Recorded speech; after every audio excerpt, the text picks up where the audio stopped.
Okay. So first of all, thank you very much, Pedro, for inviting me for this session. It's my turn to contribute to our institutional cooperation because several professors of NTU already collaborate with the Porto Accounting and Business School. Let's start. Just a moment. Let's start.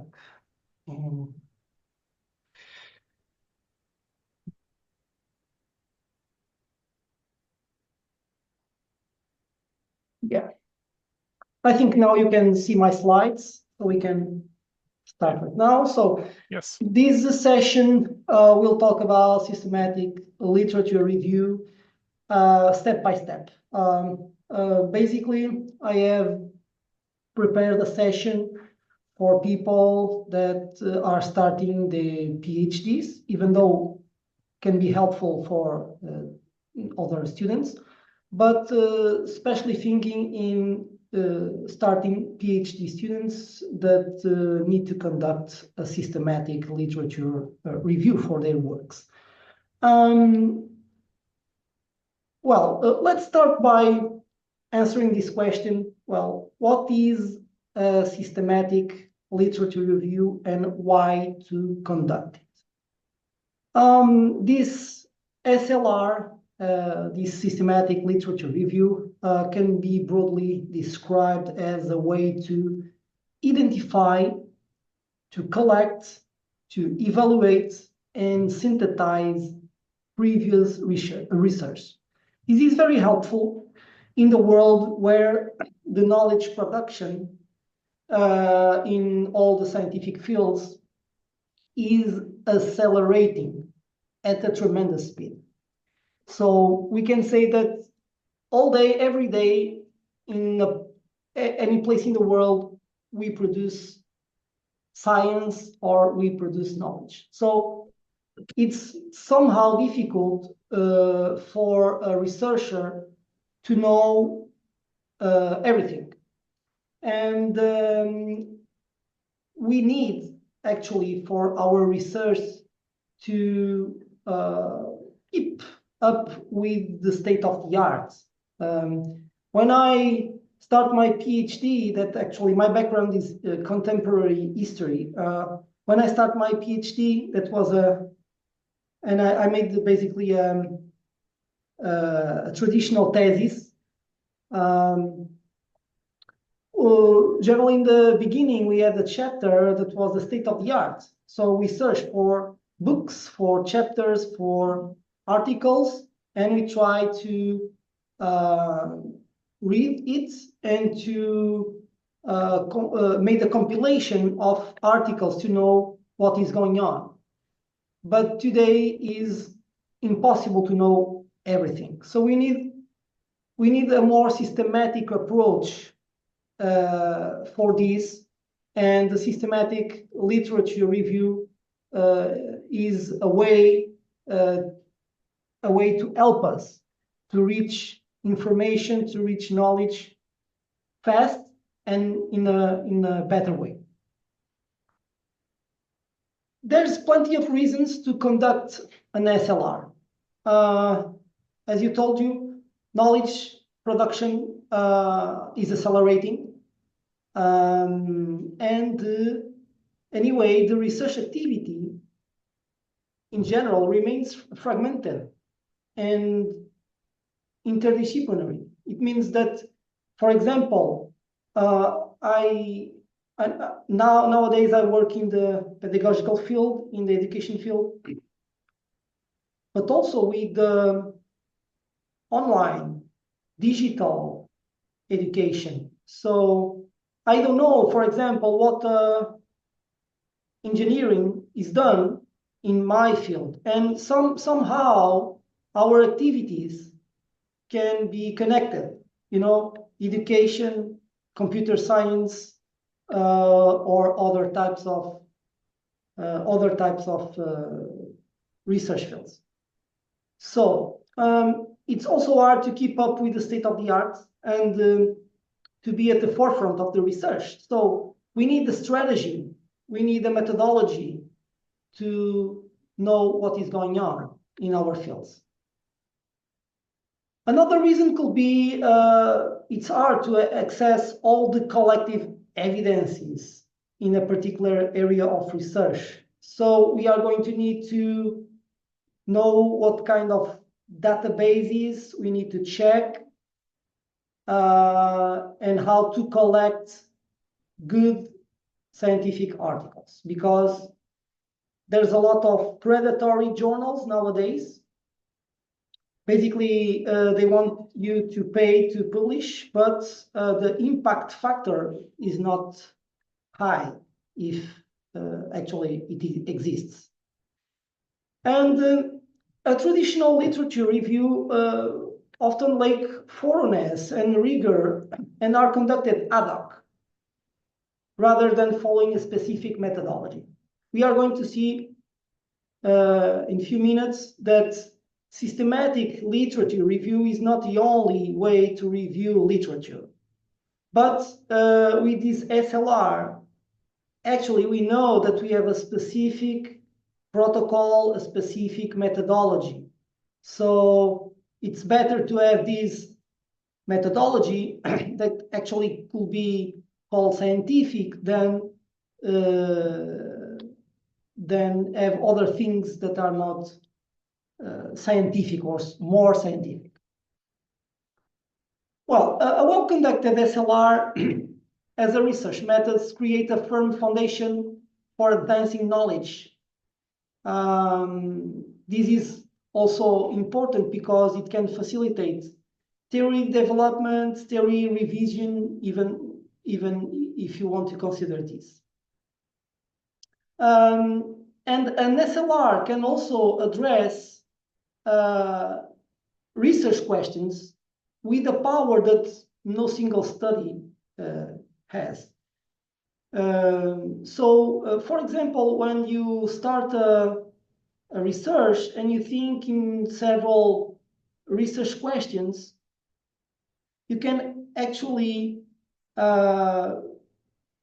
be better if you already know what kind of questions researchers in your research field, what kind of questions they are doing actually to their research fields. And is also an excellent way of synthesizing research findings to show evidence on a meta level. I can tell you, for example, that in my recent SLR, I'm studying didactic models used in digital education. Didactic models are frameworks that help teachers to integrate the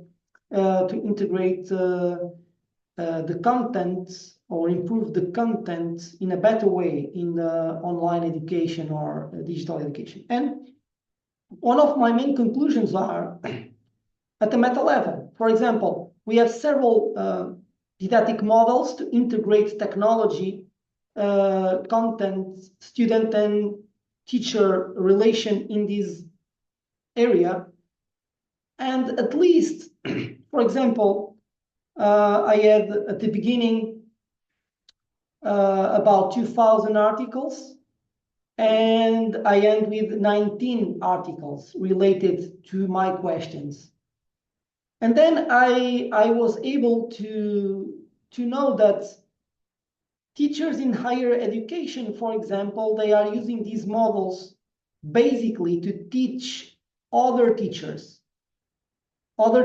for primary school, for secondary school, and so on. But they are teaching these models to other teachers, to pre-service teachers, not really integrating these models to teach in their classes, math, engineering, history, or geography, and so on. So this is a meta-level understanding, and this SLR is actually good for this. And finally, the SLR can uncover areas in which more research is needed. When you finish your SLR, you have the impression that, okay, this area is not covered. So why not to think in other possibilities for my research, okay? SLR and other types of literature reviews. First, let's see what is a systematic literature review. Actually, is a research methodology. It uses a structured and rigorous approach for identifying, evaluating, and synthesizing relevant studies. And look, the approach is structured and more objective than the others. Let's see other kinds of literature reviews. In terms of methodologies, it follows a predefined protocol. And we are going to see today the PRISMA or PRISMA 2020 protocol that was enlarged several years ago. And nowadays we have, for example, 27 items to check in our systematic literature review. And it's very helpful to establish some criteria, to select, to extract data, and so on. So this methodology is very good. And of course, using this systematic literature review, you minimize bias, all right, through rigorous method. Now, let's see other types of, before that, sometimes the systematic literature reviews also can have a meta-analysis component. If you have enough data, you can also, to your qualitative research, add some quantitative data. And generally, if you search in databases for systematic literature reviews, sometimes it comes with meta-analysis also. This meta-analysis basically combines data from multiple studies and to perform a statistical analysis and provide a more precise estimate of the effects. Well, this actually is like an husband and a wife, okay? Generally, when we talk about meta-analysis, is somehow related to the SLR. And of course, helps a lot to reduce the bias. But now let's see briefly other types of literature reviews. One is the narrative review. Well, a narrative review provides a comprehensive overview of a topic. You can summarize and interpret some literature, but without following a strict methodology, okay? So as you can see, the approach is broad and somehow subjective, okay? And let's try not to do these narrative reviews because in terms of bias, there's an higher risk of bias, okay, due to the lack of systematic methods. So it's important to know that it exists, but let's try to avoid this kind of review.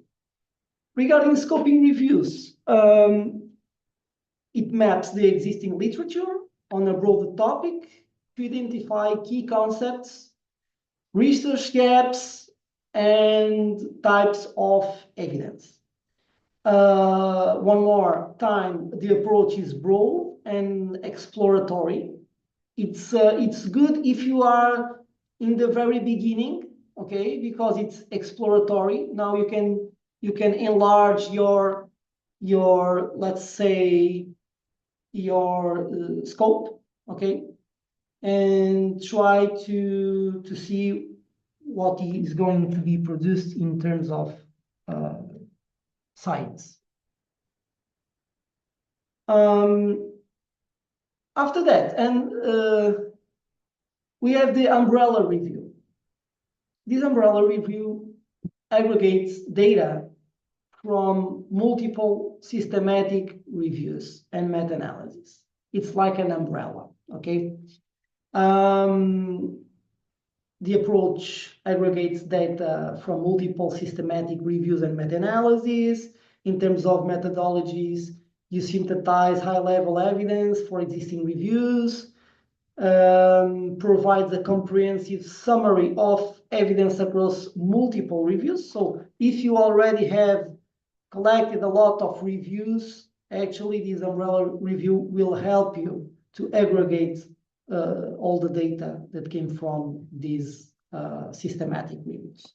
But I think in a very earlier stage of a PhD, this is not very helpful. So maybe we should focus on SLR first, then you can think about these umbrella reviews. Well, let's see now how we can conduct an SLR step by step. And the step by step includes to think first and to formulate questions.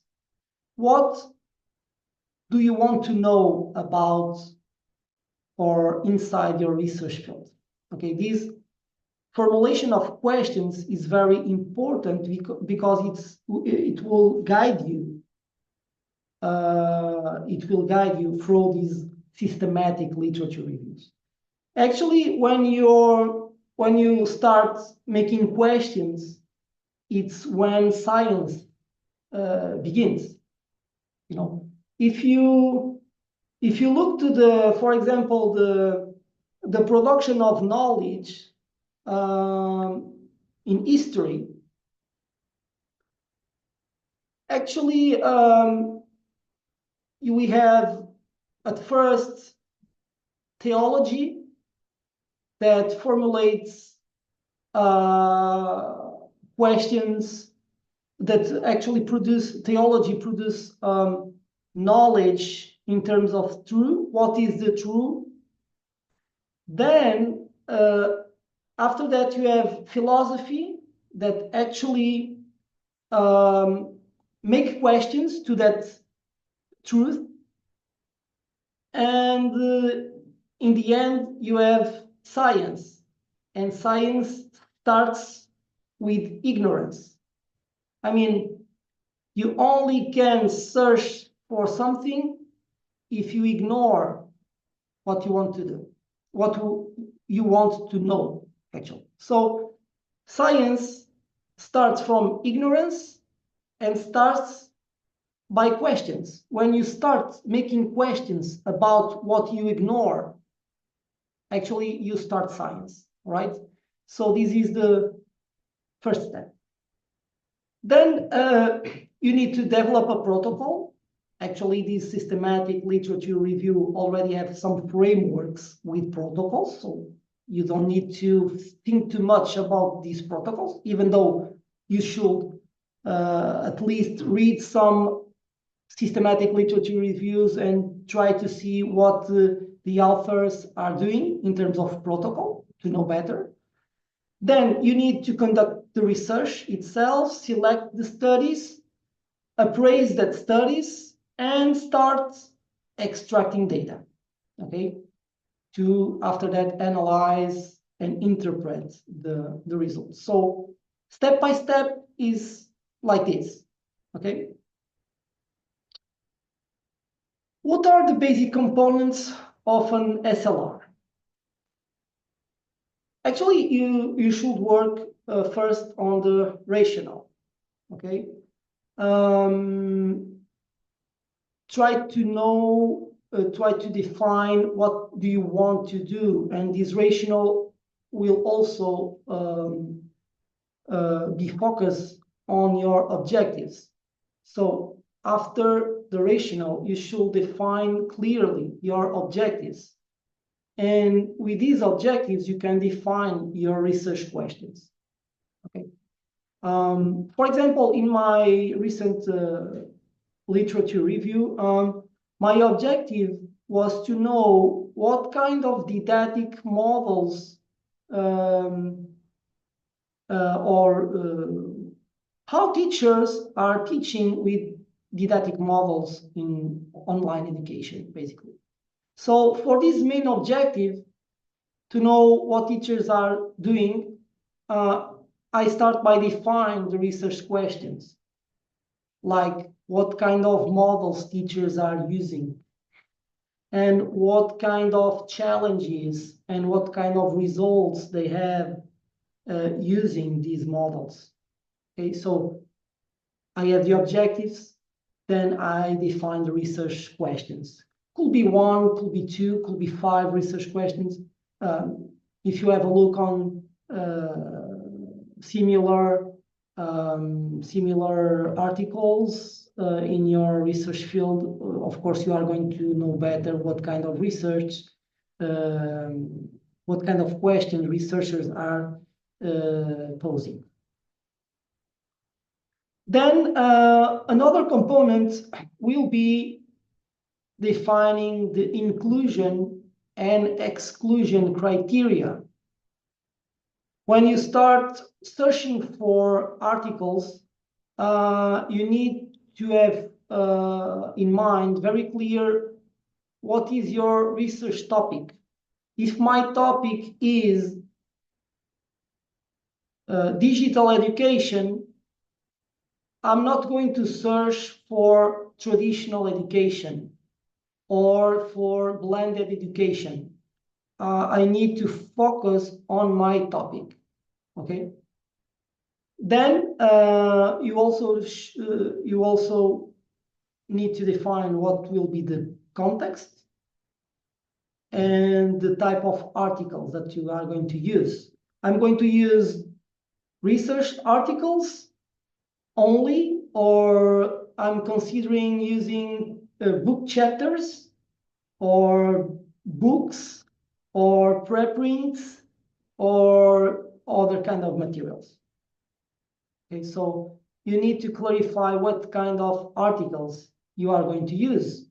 And if these articles are available full article or just the abstracts, so you need to contemplate all these questions. Then the languages, for example, in my literature review, I considered the last one, English, Portuguese, and Spanish. But you can narrow this. I want just English, for example. Okay. And also defining the time frame.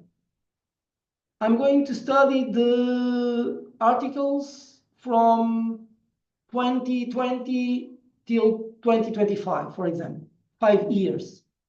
Or I just want to know what is going on in my research field in the previous 2 years, so 2023 to 2025. Okay, so but you need to have these in mind when you start this review. Then information sources, depending on your objectives, you can search in databases. We are going to talk about it later on. Registers, websites, organizations, it depends. It depends on your objectives, okay? Then you need to think also about search strategies, a full search strategy or filters and limits like keywords, strings, Boolean operators, and so on. We are going also to cover these parts. And the selection process. Okay, identification phase. So let's identify the records and what kind of records I will remove. The screening phase. So let's take care about records screened, excluded, eligible, and finally the inclusion phase. The total of records included after all these assessments. So basically in the selection process, for example, you are going to start with 2,000 articles, for example. Then after these phases, identification, screening, and inclusion phase, maybe you will have 50 articles, 40 articles, I don't know, depends on your criteria, but you start with a big number, then you will actually, in the end, you are going to have a small number, okay? Because you have all these protocol and you have criteria when you choose the right articles for your review.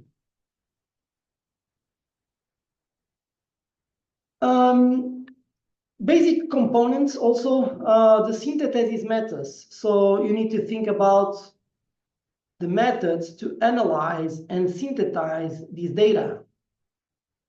For example, you are going to use a table to make clear the results, or using graphics or other kind of synthesis methods. Then you are going for the results, and finally to explain the results, and then finally for the discussion. Well, now tell me, do you want that I stop for a minute? Do you have questions?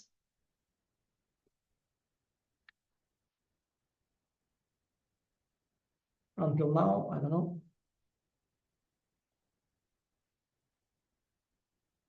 No, everything's good.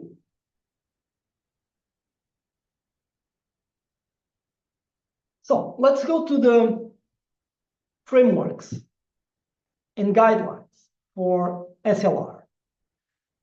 Well, there's a lot of frameworks that we can use. I just write down some of the most known frameworks. For this session, I just select PRISMA 2020. But of course, you have other like Moose, Consort, Strobe, and Grape, and others. There are others also. But let's focus on PRISMA. PRISMA means preferred reporting items of systematic reviews and meta-analysis. Like I told you previously, meta-analysis generally comes with these systematic reviews when you have enough data to conduct a meta-analysis. But what is PRISMA? Actually, PRISMA is a set of guidelines designed to help researchers improve the reporting of systematic reviews and meta-analysis. Okay, basically they are guidelines. The goal of this PRISMA is to ensure things like transparency, reproducibility, completeness in reporting these reviews. Previous to PRISMA 2020, there's PRISMA 2009 statements. In 2020, they add several items. And the most recent is this 2020. It includes 27 items, checklist, and also a flow diagram to outline the essential components of these systematic reviews. So you can find it easily in these websites, prismastatement.org. Basically, if you search, you have everything you need to conduct a systematic literature review with these guidelines and protocol. Let's see in detail what kind of items you need to know or you need to follow in your SLR. Actually, you should, in your SLR, have everything that is stated in this protocol. So you need, of course, a title, an abstract, and an introduction. In the introduction, you need to describe the rationale of the review in the context of the existing knowledge. Basically, you are going to pick your topic and put it inside of what we know already, okay? Then, starting by this rationale, you need to provide an explicit statement of your objectives and questions to be addressed. Okay, so you need to have title, abstract, introduction with all these items. After that, it comes the description of your methods. So you need to address the eligibility criteria. I mean, specifying the inclusion and the exclusion criteria for the review, and how studies were grouped for the synthesis. You need to describe the information sources that you are going to use: databases, registers, websites, organization, reference lists, and others. And also, you need to present your search strategy, okay, for all the databases and other sources that you are going to use, including your filters and limits used. Okay, then you are going. Are you happy to take a few questions, Ismael? Sorry, I have a couple of questions. Yes, we can. So the first question comes from Martin, and is 5 years and less recommendable generally, or some topics might necessitate going back?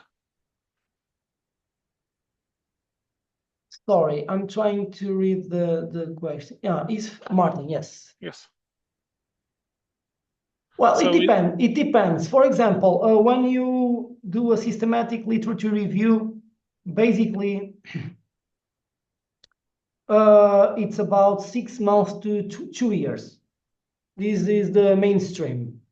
But in some research fields, you need more time.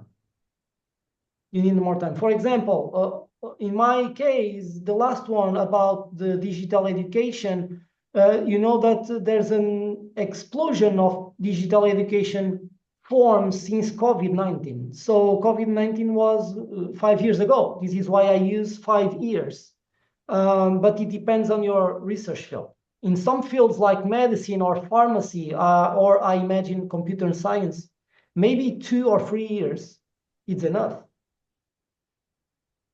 Because the knowledge production is very high that you don't need to go back 5 years or 7 years or 10. Yeah. The other question that I have is it possible to go back to the slide of for basic components from Dieta? Yes, we can do that. Dieta, if you have another question, can you please post it while Ismael is going back? Yeah. Actually, these basic components are also the items of the protocol. While we wait for a follow-up, okay. So okay, these basic components. I have another one from Martin. Yeah. So what is recommended number of articles? Is 50 or 40 articles the standard? No. It depends. It depends on your, let's say, well, you can start with thousands of articles. And if you have a good criteria, you can end with 10 articles, for example. You don't need to have 50 or 40. It's just a number, okay? Depends on your criteria. For example, my last review, I end with 20. Then somehow an article was retracted. So I ended with 19 because someone commits fraud and I need to retreat one of these. But I have 19, but you can end with 20 or 25 or 10 or 5, depends on your objectives. There's no standard number for this.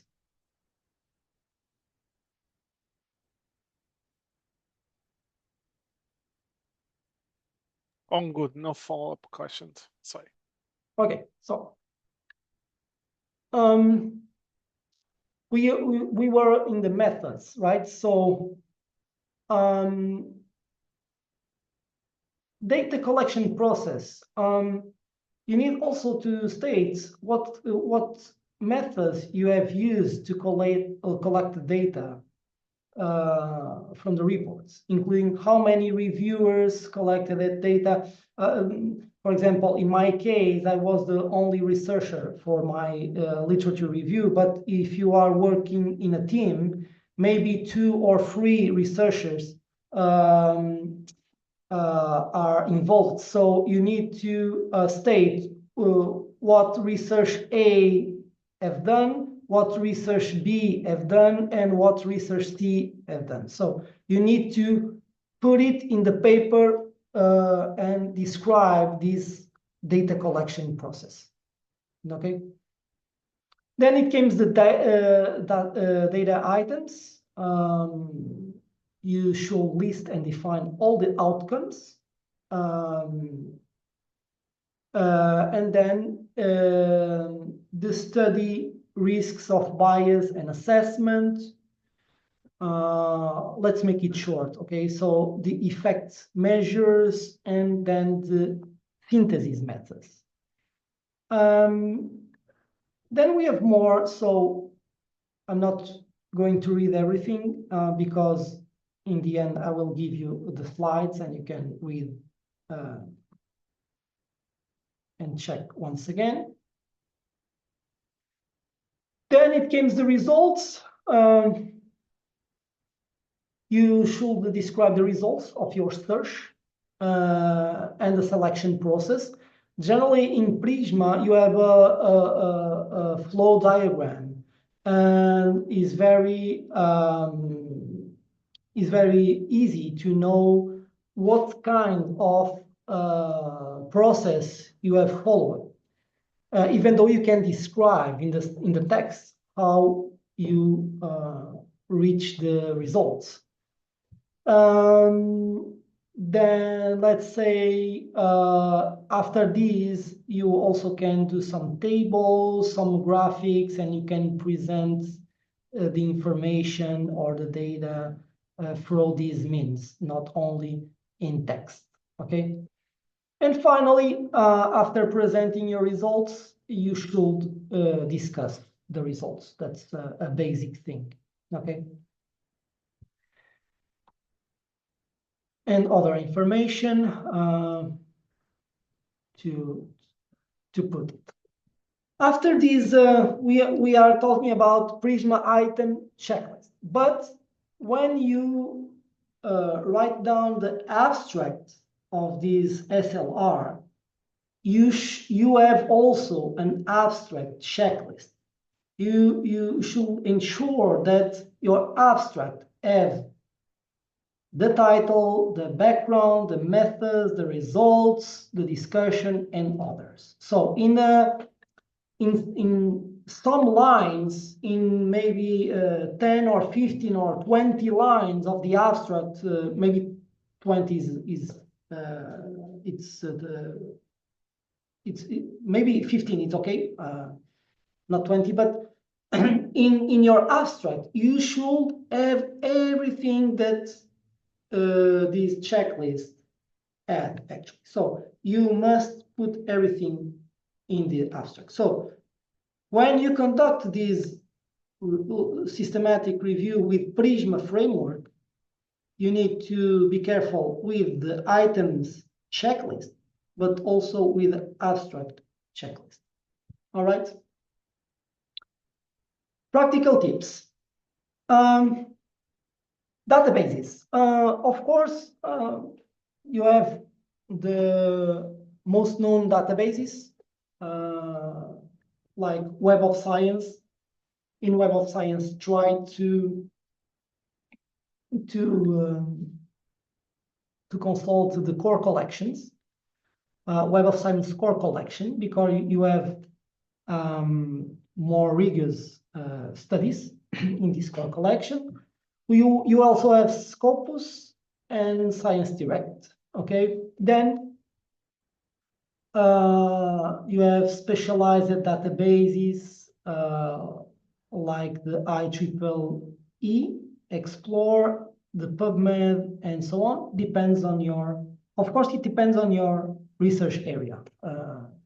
Every research area have, I think, their own specific databases. So this is better to, with your supervisor, to know what kind of databases you may need to search. Okay. I have a question from Daniel. Yeah. And the question is, since one is reviewing lots of papers, do you have tips on how to keep track of all that information, perhaps tabular structure? On how to keep tracks of all that information, perhaps a tabular I structure. think you're going to cover when you speak about Mendeley, right? Yes, yes, we can talk about it when I talk about these tools or softwares to help us conducting this. Okay. So Daniel, this will be covered later in the presentation. Wait a bit. Then you need to choose these bibliographic databases. This is very important. So I will say Web of Science and Scopus for sure. Then maybe you need to ask to your supervisor what kind of specialized databases you can also where you can search actually. When you search in a database, maybe it's easier to reach the studies or the articles if you have a controlled vocabulary terms. Actually, this is a set of terminology assigned to references to describe the content of each reference. And research using controlled vocabulary can improve the relevance of searching results. Okay.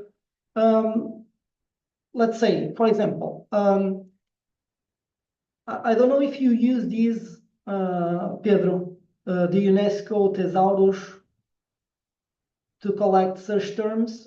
Yes, so not directly those ones, but there are some papers, journals. When we submit, we actually have to go through those and select the keywords that are relevant for the article. Yeah. Yes, there are several websites that you can check.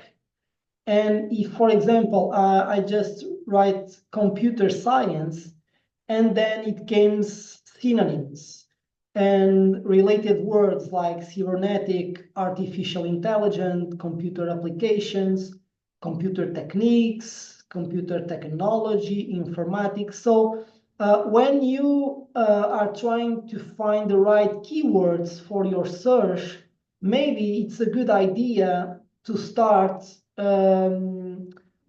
with these websites like UNESCO Thesaurus. All right, so you can search for your word, what you have in mind, then it gives you other related words. So when you write your string, let's see how we can do this. But when you write your string to search, maybe you already have these synonyms, these terms that will help you to improve your search. Regarding some search techniques, we can use the Boolean operators to combine search terms. And these operators are AND in capital letters, always, okay, AND or not. So the AND is for results that contain both keywords. If you have the A keyword and the B keyword, and using this AND operator, you will have as a result both keywords. Or you can use OR. So the result contains keyword A and B, so it connects synonyms, and you can use the not to exclude terms. Let's see. For example,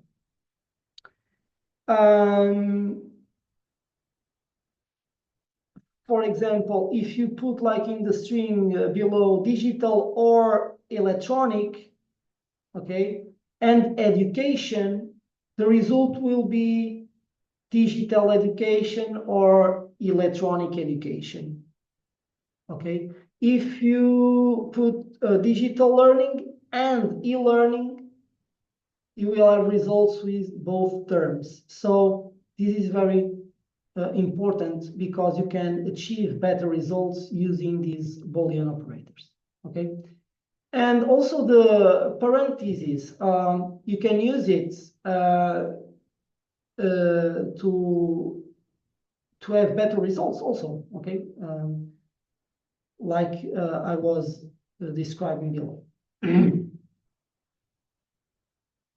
Then we have also truncation that allows the use of the symbol to expand the search. For example, if you use an asterisk, child asterisk, it will search for child, children, and childhood.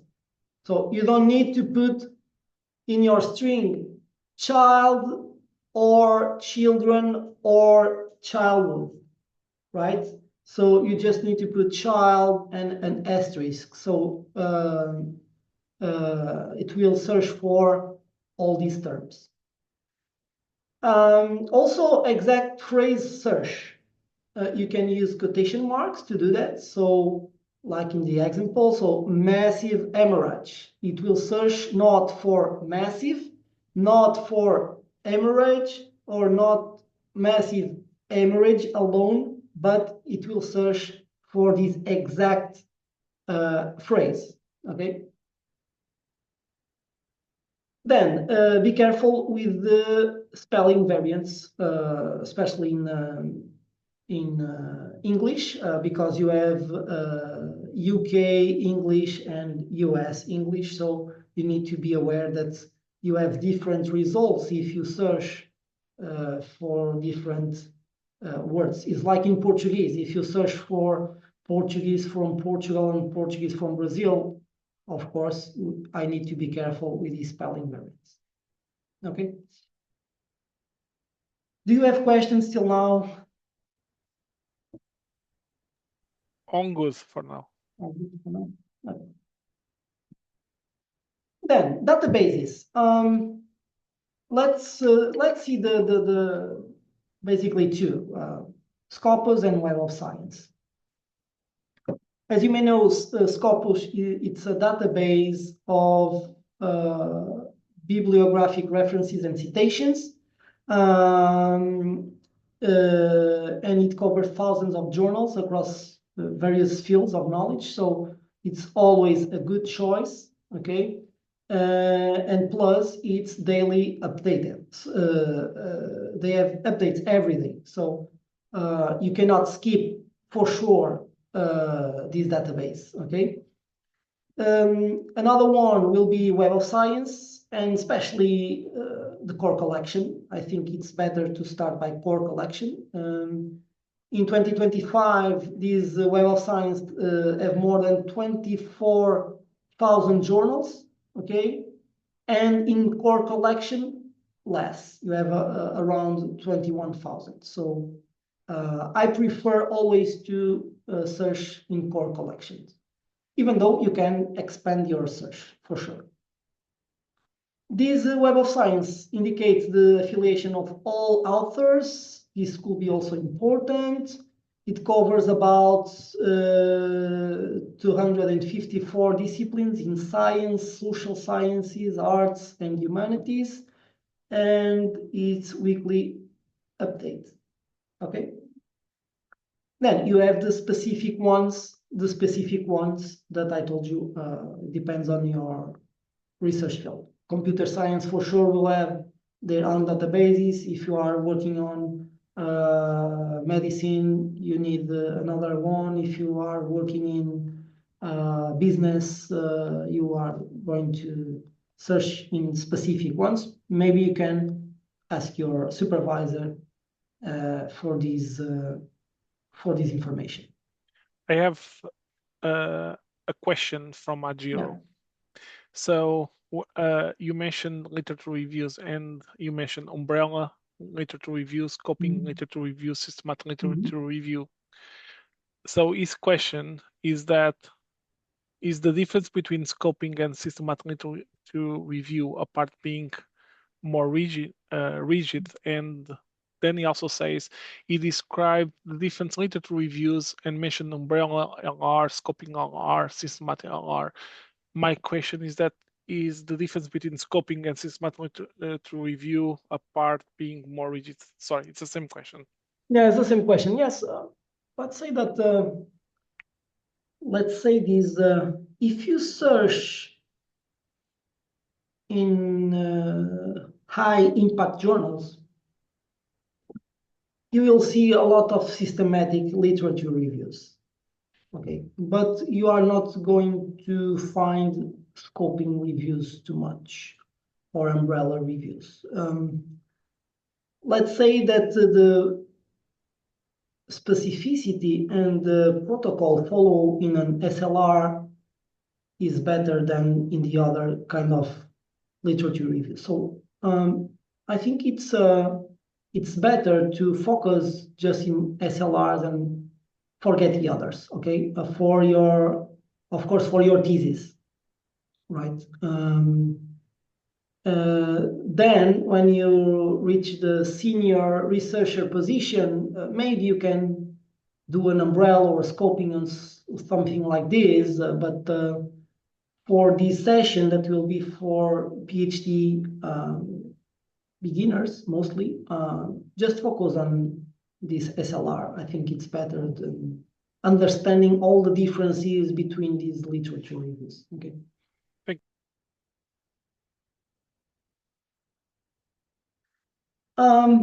Then after search for the articles, you can actually download the results, okay, in a specific file formats, and then you can add all the results to a software like Zotero or Mendeley or EndNote, and then you are going to start the next phase. So after download it, you should upload in, for example, Mendeley or Zotero or other one, and then you will start doing other things like reading the abstract to refine your search, or even they allow you, for example, Mendeley, they allow you only with the reference to get the full article. So these free softwares are okay. I think they have many things in common. They are free. They have good organization tools. You can deduplicate. Actually, you have a function to do duplicating, and could be used all for screening. Okay, so they have similar, let's say, similar characteristics or features. I use mainly Zotero and Mendeley, but you can try just one, or try the three of them and see what is the best for you, basically.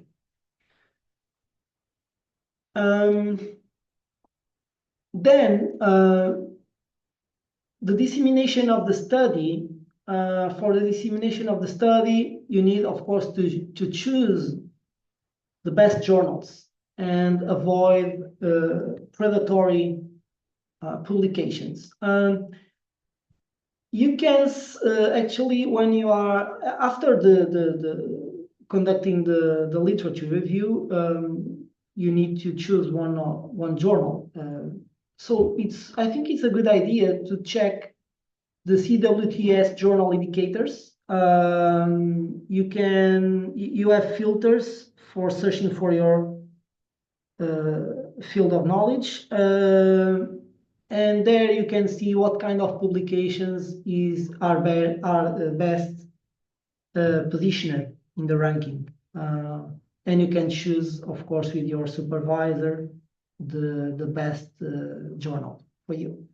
Well, this CWTS journal is based on Scopus bibliographic database. So there's good news. And then, especially for students that are conducting their PhDs in UK, you have this REF 2029. But I think, Pedro, if you want to add more information about this REF 2029, please go ahead. So it's important to mention REF. So the next submission for REF is going to be in 2029. The last one was 2021. And when you're submitting for REF, your supervisors and your supervisory team will be demonstrate the quality of your research. So when we submit for REF, we have three main descriptors. One is environment, 25%. The second one is impact, which is how much impact does your research has. Okay, so we measure impact when you involve external organizations. And then output. So output's 50%, impact 25%, and the environment's 25%. While the environment is not very well defined, it's very well defined the impact and the research. So every time that you submit a paper, it's going to be assessed on a scale of 0 to 4 stars. Okay, 4 stars is worldwide, 3 stars is international relevance, and 2 stars is national relevance. Ideally, your contribution, especially if you are towards the end of your PhD, you should be targeting publications that may lead into 3 stars. Okay, I'll drop a link in the chat so that you guys can learn a little bit more about REF. Mm-hmm. Thank you. Well, we have some minutes. I need to leave you earlier because I have another meeting in, let's say, in 10 minutes. But we have some time if you have some more questions, and I will leave you only 3 references. This is references for starting when you start the literature review. Maybe you can read first these 2 studies. One is how to do a systematic review, a best practice guide for conducting and reporting narrative reviews, meta-analysis, and meta-synthesis. This is a good one. And the other one from Snyder, literature review as a research methodology, an overview and guidelines. Maybe if you are going to conduct these SLR, start reading these articles. Then the last reference is the PRISMA statement to follow the guidelines if you are going to choose actually this protocol or this framework. Okay, I will, Pedro, I will give you these slides, then maybe you can share with the participants. Absolutely. Thank you for that. It was one of the questions. I have a few more questions. So is it from Joseph, is it advisable to publish results of the literature reviews of your thesis as you progress with the research? And what will be the objective of doing that?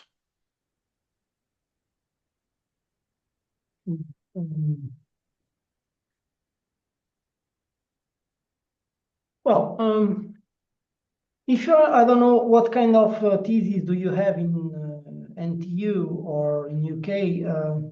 It's a compilation of articles. Well, ideally, you want to have 1 publication per contribution chapter, and normally you have 3 contribution chapters on average. Okay. In some cases, the students are encouraged to publish their literature review section. but nevertheless, this has mixed feelings. So it's a little bit of what the supervisors think. But Okay. it's interesting to get your opinion on this.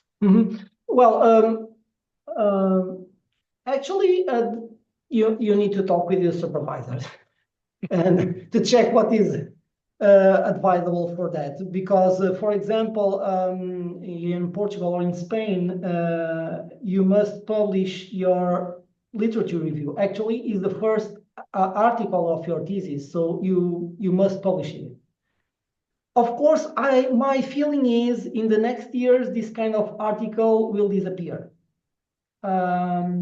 Because with the AI tools, you can actually work more fast and without not burning your brains in these in these tasks. So I think in the few years, these kind of articles will disappear. There's also a piece of information that I'd like to share. So I mentioned the ref, right? So literature surveys are not refable, so they don't count towards the ref. So you can only publish contribution chapters, and that's why it's a little bit open in the UK. And some supervisors prefer to spend more time, more focus on the contribution chapter. That's why it's mixed feelings. I like to encourage my students to publish literature surveys because it's a good way and for them to start learning how to write an article. Okay. The second one is a risk of bias assessment necessary if you are following the systematic approach? Yes, according to the PRISMA 2020, yes, you need to access the bias. Of course, systematic literature reviews are conducted by humans, so you will have always bias. But yes, according to the framework, you will need some assessment also. There is no more question. I probably have one for you. What is the advice that you have for PhD students that are starting? They are writing their PhD proposals at the moment, and they feel a little bit overwhelmed because they don't even know where to start. Well, maybe it's a good idea to start doing an unofficial systematic literature review for the proposal. Because actually you first you have a better idea of what is going on your field, then you can take some benefit of it because then you already know the methodology. So when you start the official one, you already know how to do this. I think is the answer. Okay. There's You mentioned only one framework, PRISMA. Are there any others? Yes, I show you some others. So for Joseph, because we'll be circulating the presentation and also the video recording, I'll encourage you to have a look in more detail. Yes, there's some others. Is your contact in the presentation, your email, in case they have questions? In the last slide, I have my contact, yes. Okay, perfect. So I can't see any more questions, and because you also need to go, I'd like to thank everyone. We will follow up with an email with a link to the recording